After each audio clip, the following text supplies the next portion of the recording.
las tierras altas de Etiopía, donde el cielo parece más cercano y las montañas se alzan como centinelas de la fe, la Iglesia Ortodoxa Tewahedo custodia un legado espiritual que resuena con la voz de los siglos. Su canon bíblico, un tapiz de 81 libros tejido con palabras en yiddish, no solo narra la historia de Dios y su pueblo, sino que también abre puertas a los misterios del cosmos, los ángeles y el destino final de la humanidad. Este canon, más amplio que los de otras tradiciones cristianas, abraza textos que han sido olvidados o marginados en otros lugares, como el libro de Enoc, los jubileos y la Didascalia Apostolorum. En sus páginas, las enseñanzas de Jesús tras su resurrección y las visiones proféticas de Enoc se entrelazan, formando una narrativa que une lo terrenal con lo divino, lo histórico con lo eterno. En las iglesias excavadas en la roca de la Libela y los monasterios del lago Tana, estas palabras no son reliquias, sino lámparas que iluminan el camino de los fieles hacia un horizonte de esperanza y redención. Bajo el sol ardiente de Axum, donde el polvo se arremolina y los peregrinos caminan con devoción hacia la iglesia de Santa María de Sion, un sacerdote anciano lee un manuscrito antiguo. Las palabras, escritas en ge'ez, cuentan la historia de Jesús resucitado, cuya presencia transformó el miedo de los discípulos en coraje. En los evangelios, que forman el corazón del Nuevo Testamento etíope, Jesús aparece en un sepulcro vacío, en un camino polvoriento hacia Emaús, en una habitación cerrada donde los apóstoles se escondían. En Mateo, su voz resuena como un mandato eterno. Id, pues, y haced discípulos a todas las naciones, bautizándolos en el nombre del Padre, del Hijo y del Espíritu Santo. En Lucas, camina con 2 discípulos, explicando cómo las Escrituras profetizaban su muerte y resurrección, encendiendo sus corazones con la verdad. En Juan, consuela a María Magdalena, que llora junto a la tumba, y luego sopla el Espíritu Santo sobre los apóstoles, dándoles el poder de perdonar pecados. Estas escenas, grabadas en la memoria de la iglesia etíope, no son solo relatos de un pasado lejano, sino semillas de una misión que sigue viva, una promesa de que el reino de Dios está cerca. Pero el canon etíope no se limita a los evangelios. En los monasterios de Gondar, donde los cánticos resuenan como ecos de otro mundo, textos adicionales amplifican las enseñanzas de Jesús resucitado. La Didascalia Apostolorum, un libro del siglo III que los etíopes consideran inspirado, recoge las instrucciones que los apóstoles recibieron tras la resurrección.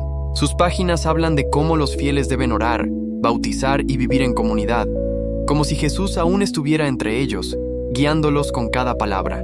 Enseña la importancia de la caridad, la pureza del corazón y la unidad de la iglesia, como un reflejo de las noches en que los discípulos, reunidos en Jerusalén, escuchaban al Maestro resucitado. El libro de Clemente y los sinodos, con sus reglas eclesiásticas, extienden esta visión, ofreciendo directrices para una iglesia que debía ser un faro en un mundo lleno de sombras. Estos textos, aunque menos conocidos fuera de Etiopía, son pilares de una fe que ve la resurrección no solo como un evento, sino como el comienzo de una nueva creación. En las aldeas de las tierras altas, donde los pastores cuidan sus rebaños bajo cielos infinitos, las historias de Jesús resucitado se mezclan con rumores de palabras perdidas, diálogos secretos con María Magdalena o profecías sobre los hijos de esclavos. Estas ideas, populares en libros y videos sensacionalistas, sugieren que manuscritos apócrifos escondidos en monasterios etíopes guardan revelaciones ocultas. Pero la iglesia Tewahedo, con su tradición rigurosa, no reconoce estos textos como canónicos. Son ecos de tradiciones orales o fragmentos gnósticos que, aunque fascinantes, no forman parte del canon oficial. En cambio, la verdadera riqueza del canon etíope radica en su capacidad para conectar la resurrección de Jesús con una esperanza más amplia, la resurrección de todos los justos al final de los tiempos, un tema que resuena con fuerza en los textos apocalípticos del Antiguo Testamento etíope. Entre estos textos, el libro de Enoc brilla como una estrella en el firmamento espiritual de Etiopía. En un monasterio aislado junto al lago Tana, un joven novicio hojea un manuscrito que narra las visiones de Enoc, el patriarca que caminó con Dios y desapareció. Este libro, preservado íntegramente en ge'ez cuando otros lo desechaban, es un puente entre el judaísmo antiguo y el cristianismo etíope.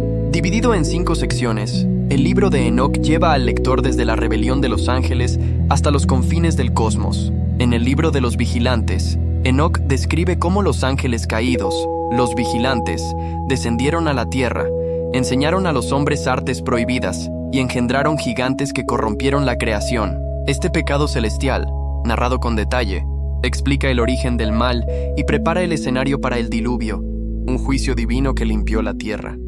En el libro astronómico, Enoc viaja a los cielos, donde los ángeles le revelan los secretos del sol, la luna y las estrellas. Estas visiones, llenas de poesía cósmica, no solo describen el orden del universo, sino que también ofrecen un calendario sagrado que conecta la vida humana con el ritmo divino. Pero son las parábolas y las visiones de sueños las que capturan el corazón del novicio. En ellas, Enoc ve al Hijo del Hombre, una figura misteriosa que juzgará a los vivos y los muertos, que traerá un reino de justicia donde los justos resucitarán para vivir en luz eterna, mientras los malvados serán arrojados a las tinieblas. Estas palabras, escritas siglos antes de Cristo, parecen eco de las promesas de Jesús en los Evangelios. El que cree en mí, aunque esté muerto, vivirá. En la epístola de Enoc, las visiones culminan en un nuevo cielo y una nueva tierra, una renovación cósmica que refleja la esperanza de la resurrección. En las liturgias de la Iglesia etíope, el libro de Enoc no es un texto olvidado, sino una voz que resuena en las fiestas y los cánticos. Durante Timkat, cuando los sacerdotes llevan el arca del pacto en procesión y los tambores llenan el aire, los pasajes de Enoc se entrelazan con los evangelios. La resurrección de Jesús, celebrada con danzas y oraciones, es vista como el primer paso hacia el cumplimiento de las visiones de Enoc. El Hijo del Hombre, descrito en las parábolas, es el Cristo que venció a la muerte y prometió regresar para juzgar al mundo. En las iglesias de la Libela, donde la luz se filtra por ventanas talladas en la roca, los fieles escuchan cómo la resurrección de Jesús inaugura el juicio final, cuando los justos heredarán la vida eterna y el mal será desterrado para siempre.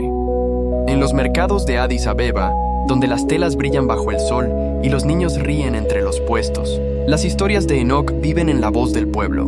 Cuentan que Enoc vio el trono de Dios, que caminó por jardines celestiales donde los ríos eran de luz.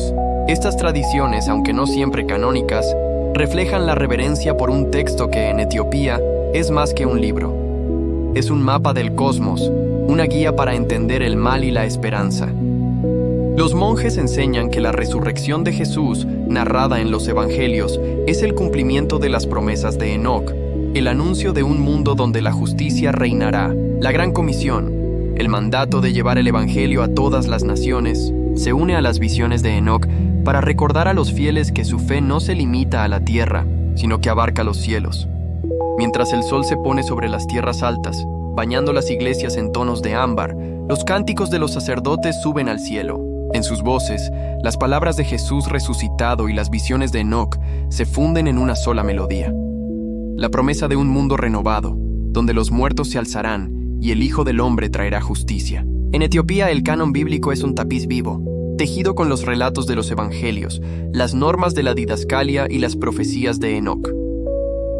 Es una fe que mira hacia arriba, hacia un horizonte donde el cielo y la tierra se encontrarán, donde la resurrección de Cristo es el primer destello de un amanecer eterno.